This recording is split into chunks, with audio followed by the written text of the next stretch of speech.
પતિની આગળ ધર્મ નથી લાગતો. ધર્મપતિ છે મારો, એવું નહીં, ધર્મપત્ની છે.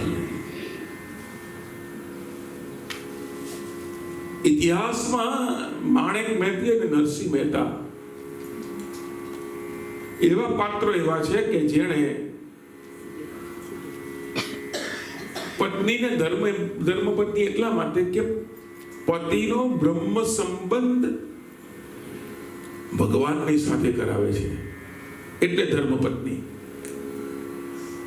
માણેક મહેતી નહીં હોત તો નરસિંહ મહેતાની વેલ્યુ અત્યારે દેખાય છે એટલી નહીં હોત. પ્લીઝ, જે નરસિંહ મહેતાના ભક્ત છે એને ખોટું લગાડવાની જરૂર નથી, પણ હું મારી વિવેક બુદ્ધિથી કહું છું કે ઘરની અંદર પાત્ર સારું મળ્યું હોય ને તો જ તમે આવું કરી શકો, નહીં તો નહીં કરી શકો.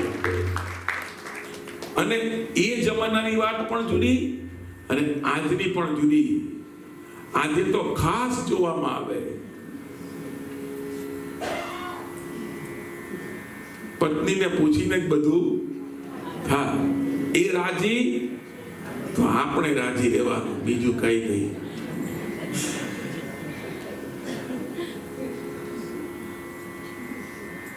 સુદામા અને સુશીલા એટલે કે કલ્યાણી.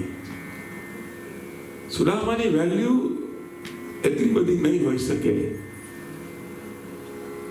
જો સુશીલા નહીં હોત. મેલ કોને મળેલા? સુશીલાને મળેલા, સુદામાને નહીં. Sudama doesn't want. સુદામાને વૈભવ જ ક્યાં, અયાચકી છે, જે માંગવું જ નહીં એવો ધર્મ છે, એને નથી જોઈતા. જોઈતું કોને? તો સુશીલા. ભગવાને સુશીલાને મેલ આપ્યા છે. અને સુશીલાએ જ ધર્મ સંબંધ કરાવ્યો. તમે જુઓ, બ્રહ્મ સંબંધ કરાવ્યો. ભગવાનની નોટા જવાના ને સુદામા તો દ્વારકા, પણ સુશીલાએ જબરજસ્તીથી મોકલ્યા. જાઓ જાઓ, જવું પડ્યું. અને એટલે મૂળ વાત મારે એ સ્થાપિત કરવી છે કે પાત્ર સારું મળે તમારા જીવનમાં તો લાભ લઈ લીધો સાહેબ. હા, બાર એસા નસીબમાં આવા પાત્ર સારા નથી મળતા. અને તક પણ પ્રભુ ઈશારો સૌને દે છે. જીવન અને કોઈ ધન્ય ક્ષણે પ્લીઝ તમને કોઈ ધર્મ કાર્ય કરવાની તક મળે તો એમ સમજી લેજો કે ઠાકોરજીની કૃપા અમારા પર થઈ છે.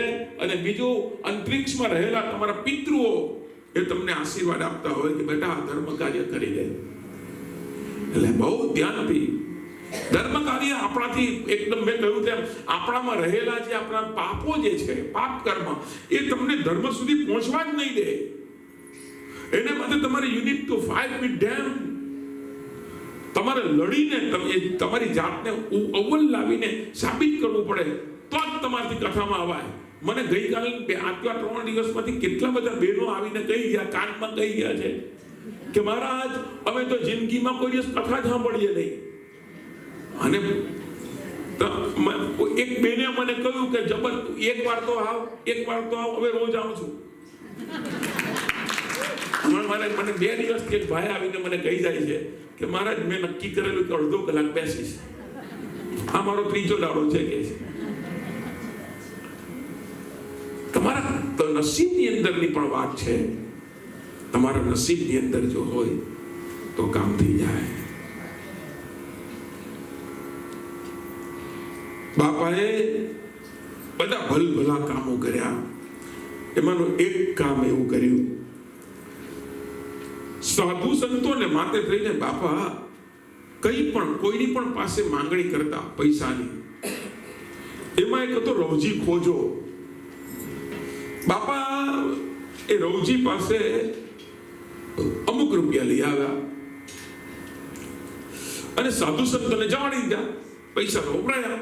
એવામાં રવજીને કોઈએ ચડાવ્યો કે આને કોને પૈસા આપ્યા? ઓલા જલાને ગયા, હવે નહીં આવે કે છે. અને ઓલાનું થયું કે એવું, હા કે છે. તો ઓલો રવજી તો ગયો બાપાની પાસે. બાપા ભોજન જ લેતા હતા. રવજીએ કહ્યું કે ભોજન લેતા નહીં બાપા, મારા પૈસા નહીં આપો ત્યાં સુધી તમે ભોજન જો લો, પૈસા નહીં આપો ને ભોજન લો તો તમને ભગવાન રામની આણ છે. બાપાએ ત્યાં ને ત્યાં કોળીઓ મૂક્યો, મારા રાઘવેન્દ્ર સરકારની સોગંદ આપવા મૂક્યો છે. બોલ ભાઈ, મને પૈસા આજે ને આજે જોઈએ. કહ્યું કે હું સાજોગ મારી પાસે જ્યારે આવશે, નહીં મને આજે ને આજે જ જોઈએ છે.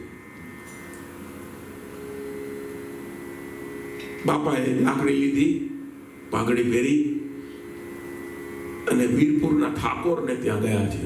બાપા ઠાકોરને કહ્યું કે મને પૈસા જોઈએ. કેટલા? બાપા તમે જોઈએ એટલા કહી દો. તમારા જેવા સંતો અમારા દ્વારે પધારે ને માંગવા માટે આવવું પડે એ અમારા માટે શર્મની વાત છે. પણ તે છતાં એ બાપા આપ પધાર્યા છો તો આપ કહો. બાપાએ કહ્યું 200 રૂપિયા આપો. એ જમાનાના 200 રૂપિયા બહુ કહેવાય. 200 રૂપિયા લીધા અને ગયા છે. એ રોજી ખોજો દુકાન ચલાવતો, એની પાસે ગયા અને 200 રૂપિયા બધા. એટલે પેલા રવજીને એને જોયું કે આના તો 110 જ રૂપિયા થાય છે. હવે બાપાને ક્યાં ખબર પડવાની? એટલે રવજીએ કહ્યું કે જોઈને આમ કે બાપા તમારે મને 200 રૂપિયા દેવાના છે, થવાના તો 110. બાપાએ તો પ્રેમથી આપી, ભાઈ આ હિસાબ ચોખ્ખો પૂરો. એટલે બાપ પેલા પાછો જાણે બહુ પાછો સાહુકાર ના કહે છે કે આપણા બેની વચ્ચે કોઈ સાક્ષી તો હોવો જ જોઈએ. તમે મને પૈસા આપ્યા, મેં લીધા, પણ આપણા બે વચ્ચે સાક્ષી કે બાપા કે મારે સાક્ષીની કોઈ જરૂર જ નથી, પૂરું કર, લખી દે. ના, કોઈ સાક્ષી તો હોવો જ જોઈએ. એવા મેં કુંડળી ફરતી હતી. બાપાએ કહ્યું કે કુંડળીની સાક્ષીએ મેં તને 200 આપ્યા. તરત ઓલાએ લખી દીધું, કુંડળીની સાક્ષીએ 200 રૂપિયા મને મળ્યા. સલડ પોતે સહી કરી રવજી ખોજાએ. બાપાની પણ સહી કરવામાં આવી.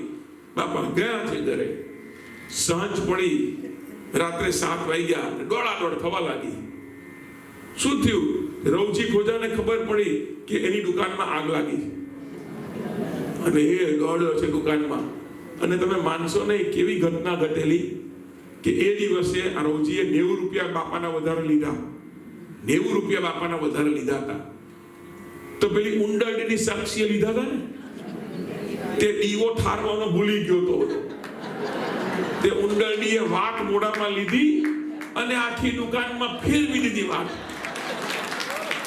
અને તમને આશ્ચર્ય થશે વાત કરે તો સાહેબ કથા એમ કે છે કે 90 રૂપિયા જેટલો જ માલ એનો બળ્યો, વધારે લીધેલા એટલા. એટલે એનો એમ કે ભગવાનના ભગતનું બુરું નહીં થાય. જે ભગવાનના અંતરંગ ભગત છે એનું બુરું કરવા જશો તો ઠાકોરજી માફ નહીં કરે. અને એટલા માટે ભગવાન, તમે જુઓ ભાગવતની અંદર કથા છે, ભગવાન કૃષ્ણને શ્રાપ મળ્યો છે. યદુવંશને કેટલા શ્રાપ મળેલા? 2. એક શ્રાપ મળ્યો કોણે? ગાંધારીએ આપ્યો. ગાંધારીએ પાટા છોડ્યા. મહાભારતના યુદ્ધ પછી ભગવાન દ્વારકાધીશ મળવા ગયા છે ગાંધારીને, અને ગાંધારીએ પાટા છોડીને તરત કહ્યું કે હે દ્વારકાધીશ, તમારા દેખતા મારા 100 દીકરા મર્યા, તમે કંઈ કરી નહીં શક્યા. જાઓ, તમને શ્રાપ આપું છું, તમારું યદુવંશ જે છે એનો નાશ થશે, યાદવ કુળ નાશ. આ બાજુ સાંબ અને એ લોકોએ સરસ્વતીના કિનારે ઋષિઓની મસ્કરી કરી, પેટની અંદર ગર્ભ જેવું કર્યું અને ઋષિઓને પૂછ્યું કે આને શું થશે, દીકરો થશે કે દીકરી? અને ત્યાં ઋષિઓએ શ્રાપ આપ્યો હતો કે જાઓ, આમાંથી જે નીકળશે તમારો વંશ પેલું થઈ જાય. આ 2 શ્રાપ મળેલા છે ભગવાન કૃષ્ણને. તો પણ ભગવાન કૃષ્ણએ આનું કંઈ નહીં કર્યું, લીધા. પણ અંબરીશ રાજાને મારવા માટે જ્યારે દુર્વાસાએ કૃત્ય ઉત્પન્ન કરી અને ત્યારે સુદર્શન ચક્ર ઉઠી અને કૃત્યને તો મારી અને દુર્વાસાની પાછળ પણ ચક્ર દોડેલું. આનો અર્થ એમ નીકળે કે ભગવાન પોતાના પર આવેલા દુઃખ અથવા તો પોતાની પર આવેલું અપમાન સહન કરી શકે, પણ પોતાના ભક્ત એવા અંબરીશ જેવા જે ભક્ત છે એને સહેજ પણ ખરોચ આવે તો ભગવાન સહન નહીં કરશે. અને એટલા માટે રામ સે અધિક રામ કર દાસા. રામને પોતાની જાતથી પોતાના દાસ, પોતાના જે ભક્ત છે એ બહુ જ વાલા હોય છે સાહેબ. और इसीलिए आप सुने गुरु पूनम ना दिवसे આ વાત કરું છું કે કોઈ પણ ભગત, ભગવાનને ધ્યાન રાખજો બાપા, કોણ કેવું છે ખબર નથી, પણ કોઈ પણ ભગતની મસ્કરી અથવા તો કોઈ પણ ભગવાનના ભક્ત હોય એનું અપમાન કરવું ભગવાન સહન નહીં કરશે. બહુ જ દાખલા છે એવા. જલા બાપાએ એવા એવા સરસ સરસ કામો કર્યા. વીરપુરના કાના પટેલના દીકરાની જાનમાં, થોડું લાંબુ છે, હા એવું લખ્યું છે એટલે વાંચ્યું છે. વીરપુરના કાના પટેલના દીકરાની જાનમાં દેવદાસ બાભાના દીકરાની વહુ રૂડો, દીકરો રૂડો હતો દેવદાસ બાબાનો, એની વહુ જાનમાં ગઈ, આવું લખ્યું છે. હવે જાનમાં ગઈ ને તો ભાઈ એની સાસુએ એને નથણી આપેલી હતી, નથણી. અને કહ્યું કે આ આપણા પરંપરા, મારી સાસુની સાસુની સાસુએ એની સાસુને, એની વહુને, એની વહુએ એની વહુને, આ આપણી 5મી પેઢી છે એ હું તને નથણી આપું છું, ખોવાય નહીં જવી જોઈએ. અને તમે જોજો આવું કોઈ કે પહેલું આવું જ કામ થાય. અને પહેલાની સાસુ એટલે તોડી નાખે. આપણામાં એક કહેવત છે ને ભાઈ, કે સાસુ ગમે એટલી સારી હોય પણ તલવારની નોક જેટલી વાંકી તો હોય. મારું બનાવ્યું નથી, મેં પૂછજો કોઈને, કોઈ બુઝુર્ગ હોયને કે આવી છે, પણ ઘણી સાસુ તો તલવાર જેવી ને દાંતરડા જેવી વાંકી, આટલી વાંકી હોય, આખી આમ બહુ વાંકી હોય. ખબર નહીં મેં અહીંયા કીધું જ કે નહીં, પણ તોય મજા આવશે તમને કહીશ તો. પહેલાના જમાનામાં સાસુ બહુ કેટલી ગભરાય. હા, 100 दिन सास का 1 दिन. ને હવે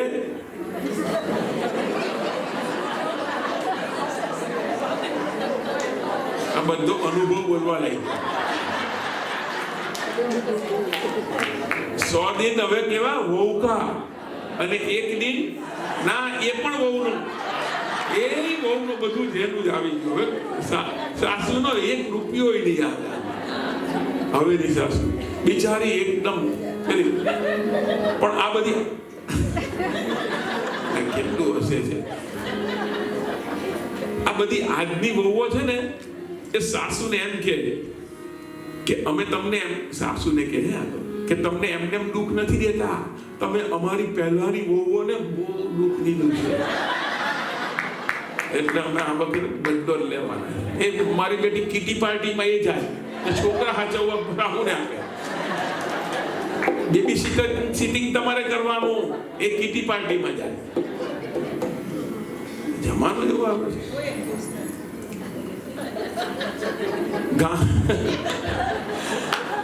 ગામમાં પહેલા ગામની અંદર એમ ખબર પડે ને કે સાસુ આવી છે, પાદરમાં આવે ને, બહાર ગામ ગઈ ને સાસુ, એટલે ખબર પડે વહુને કે પાદરમાં, એ કંચન તારી સાસુ આવી દોડતી રસોઈ ઘરમાં જાય ને ત્યારે રાખ ને ભૂંગળા ફૂંક મારીને પેલો એ ચૂલો પ્રગટાવવાનો આવે, તે ભૂંગળું તે નહીં રસોઈ કરવાની હોય તો પણ શું કરે, ભૂંગળાથી જોરથી ફૂંક મારે, પોતાના મોઢા પર રાખ લગાવીને બહાર આવે, હમણાં જ આવી અંદરથી. એટલી ગભરાતી સાસુથી વહુઓ ના, રિયલી સાસુ એટલું વજનદાર નામ પૂછે. પહેલા તો હું તો એક જગ્યાએ પધરામણીમાં ગયો તો ટેલિફોન પર એક બેન વાતો કરતા હતા, જોગમાયા. ત્યારે મેં કીધું કે તમે તો માતાજી તેડાવવાના ના, કે મારી સાસુનું નામ જોગમાયા ને. બે બધી વહુઓ છે ને બધી કોડ ભાષામાં વાત કરે.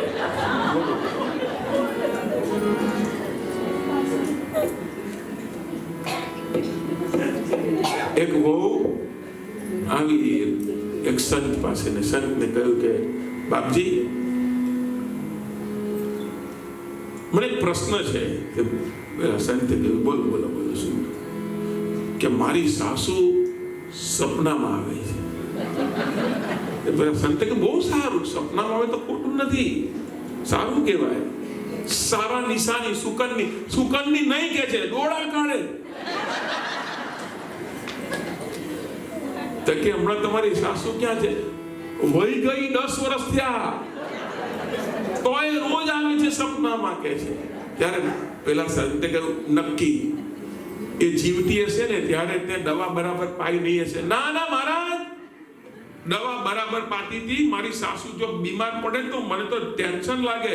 એને સારી કરવા માટે, જલ્દી સારી કરવા માટે ડોક્ટરે કહ્યું કે સવારે 2 ગોળી, બપોરે 2 ને સાંજે 2, 6 ગોળી આમ આપવાની આખા દિવસની. તો મારે એટલે એને જલ્દી સાજી કરવી હોય એટલે સવારે 6 આપી દેતી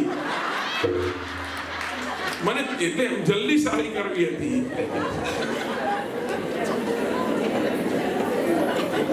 અચ્છા, તો તે તારી સાસુને તું બરાબર જમાડતી? ના જમાડતી હતી.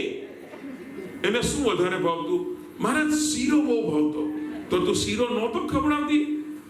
કેવી રીતે ખવડાવું? ડાયાબિટીસ હતો. તો હવે કેમ? એટલે મહારાજ એટલે જ ડોળા કાઢે છે. તેને શીરો નહીં ખવડાવ્યો એટલે. તો કે મહારાજ હવે એને બોલાવાય નહીં, હવે કામ જ થાય છે. તારા ઘરનો જે ભૂદેવ છે, બ્રાહ્મણ, તમે જેને ભૂદેવ કહો, એ બ્રાહ્મણને તમારા કુલ ગોરને બોલાવી અને એને જમાડી દે, પણ શીરો જ જમાડજે. એટલે બ્રાહ્મણના મુખે જાય તો તારી હાહુને પહોંચે. સંકલ્પ લેવડાવજે કે આ મારી હાહુ માટે. પેલા એને શું કર્યું? વહુએ પેલા પંડિતને કહ્યું, એના કુલગોરને, 7 દિવસ સુધી જમતા નહીં. કેમ? મારા ઘરે 7મે દિવસે જમવા આવવાનું છે અને એટલા ભૂખા રહેજો. સાસુને એટલો શીરો ખવડાવી દઉં, કોઈ ડોળો જ ન કાઢે. 7 દિવસ ધીલો થઈને પેલો પંડિત તો આવ્યો પોટલું લઈને ઘરમાં ને ધીલો થઈને બેઠો, લાવો જલ્દી. આટલો બધો કઠોળ જ મૂકી, મોટી બોલીએ, આજુબાજુ બધું ફરસાણ ને શ્રીખંડ ને પૂરી ને વચ્ચે ગોવર્ધન પર્વત જેવો મોટો શીરાનો પર્વત બનાવ્યો અને વીજળો લઈને બેઠી બાજુમાં. મહારાજ ચાલુ કરો. અને પેલા મહારાજે ચાલુ કર્યું, બધું જમી લીધું. પછી કે પ્રક્ષાલન કરો હાથ. પણ કેમ કરું? કે આ શીરો તો ખાવ, એને તો બોલાવ્યો. પેલો કે મને ડાયાબિટીસ છે.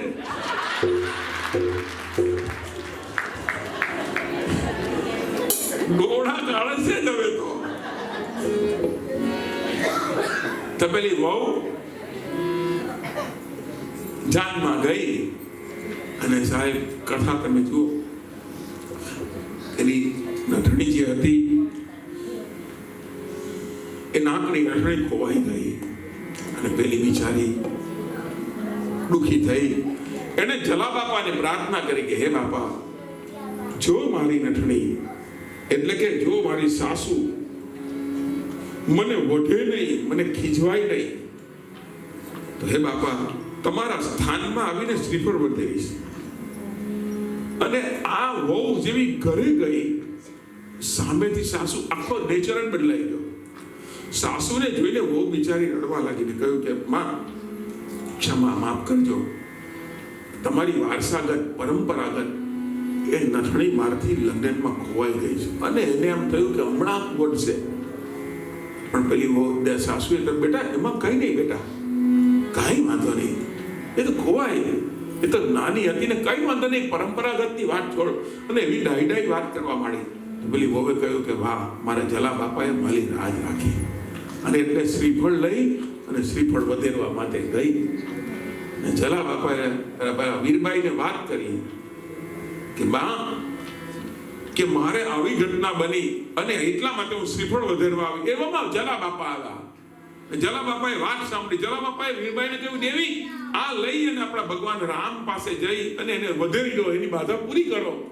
અને ત્યાં જઈ અને જ્યાં વધેર્યું તો શ્રીફળમાંથી પેલી નથણી નીકળી જાય. અરે ખુશ થઈ ગઈ સાહેબ. તો ये भी होता है. હવે બાપાને ક્યાંથી ખબર કે ક્યાં હશે ને ક્યાં નહીં નથણી. પણ આવા પણ સિદ્ધિ થઈ છે. શબ્દ હું પરચા શબ્દ એટલા માટે નથી વાપરતો. પરચો બહુ નાનો શબ્દ છે, સિદ્ધિ છે. અને એ બધા પાસે નથી હોતી સાહેબ એવી સિદ્ધિ. ક્યાં કોઈ ગુરુ સદગુરુ તમને તમારા જીવનમાં મળે તો તમારું કામ થાય, અને ક્યાં તો કોઈ સંત મળે તમારા જીવનમાં તો તમારું કામ થાય.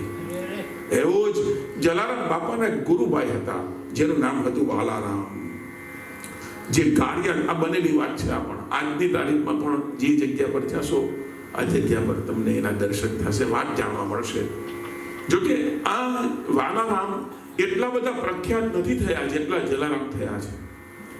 વાલારામે પણ આવી રીતે સદાવ્રત ચલવ્યું છે, સદાવ્રત ચલવ્યું છે વાલારામે, અને એની કથા પ્રેમ और श्रद्धा से हम श्री कृष्ण गोविंद हरे मुरारे हे नाथ नारायण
ગારિયાધારની વાત છે. ગારિયાધાર નામનું ગામ છે.